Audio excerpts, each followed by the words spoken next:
ఎంసెట్ రాసి so bad rank వచ్చింది లేదా అసలు క్వాలిఫై అవ్వలేదు. సో నెక్స్ట్ ఆప్షన్ ఏంటంటే ప్రెసెంట్ ఉన్న జాబ్ సినారియో అయితే అసలు బాగలేదు, చాలా లే ఆఫ్స్ అవుతున్నాయి.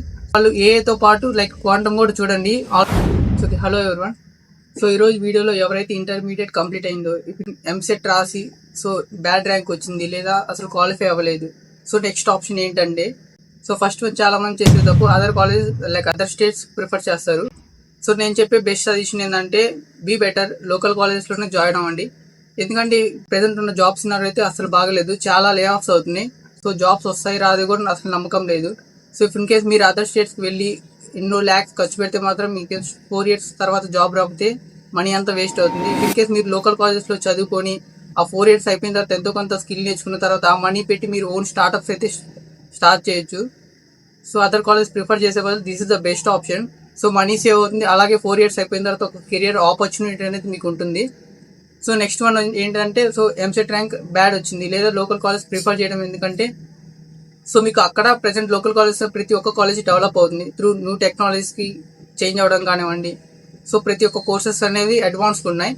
అండ్ ప్రెసెంట్ ఉన్న స్టూడెంట్స్ చాలామంది సిఎస్సి లాస్ట్ టైం అయ్యేసరికి చాలామంది సిఎస్సిలో జాయిన్ అవుతున్నారు, లైక్ సిఎస్సి కానివ్వండి. సో న్యూ టెక్నాలజీస్ ఏవైతే వచ్చాయో ఏఎంఎల్ ఏఐడిఎస్ సో వాటిలో జాయిన్ అవుతున్నారు. దానికంటే the upcoming most future technology ఏంటంటే quantum computing.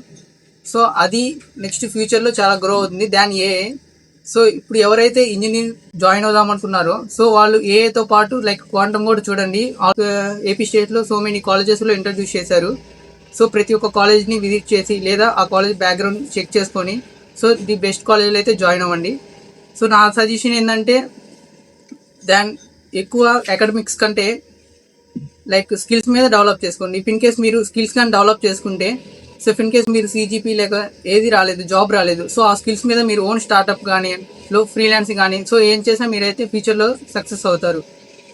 And next thing ఏంటంటే సో ఫస్ట్ ఇయర్ నుంచే అకాడమిక్స్ మీద ఫోకస్ చేయకుండా అదర్ కాలేజ్కి ఎక్స్ప్లోర్ అయ్యి ఈవెంట్స్ మీద, ప్రాజెక్ట్స్ మీద, హ్యాకథాన్స్లో పార్టిసిపేట్ చేస్తూ ఉంటుండే స్కిల్ గ్రో అయ్యింది at the age of. And 4th yearలో కాకుండా బిఫోర్ మీకు 2nd yearలోనే జాబ్ వచ్చే ఆపర్చునిటీస్ చాలా ఉంటాయి. So better to suggest to choose future technologies for your job opportunities. And అలా అని సిఎస్సి బ్యాక్ కాదు. సో సిఎస్సిలో జాయిన్ అయినా మీరు ఇన్ కేస్ మీ కాలేజ్లో సరిగ్గా చెప్పకపోయినా దాని మీరు ఓన్గా యూట్యూబ్లో అయితే చాలా రిసోర్సెస్ అవైలబుల్గా ఉంటాయి. సో దాంట్లో చూస్తేనే మీ స్కిల్స్ అనేది గ్రో చేసుకోవచ్చు. సో నేను ఈ వీడియోలో మీకు సజెస్ట్ చేసేది ఏంటంటే ఎంసెట్ ర్యాంక్ ఎంత చండాలంగా వచ్చినా లేకపోతే క్వాలిఫై అవ్వలేనా మీరు లోకల్ కాలేజ్ని ప్రిఫర్ చేయండి మ్యాక్సిమం. ఎందుకంటే మీరు మనీ ఇన్వెస్ట్మెంట్ అనేది ప్రజెంట్ జాబ్స్ అయితే రావట్లేదు. సో జాబ్ డిమాండ్ అనేది చాలా స్లోగా ఉంది.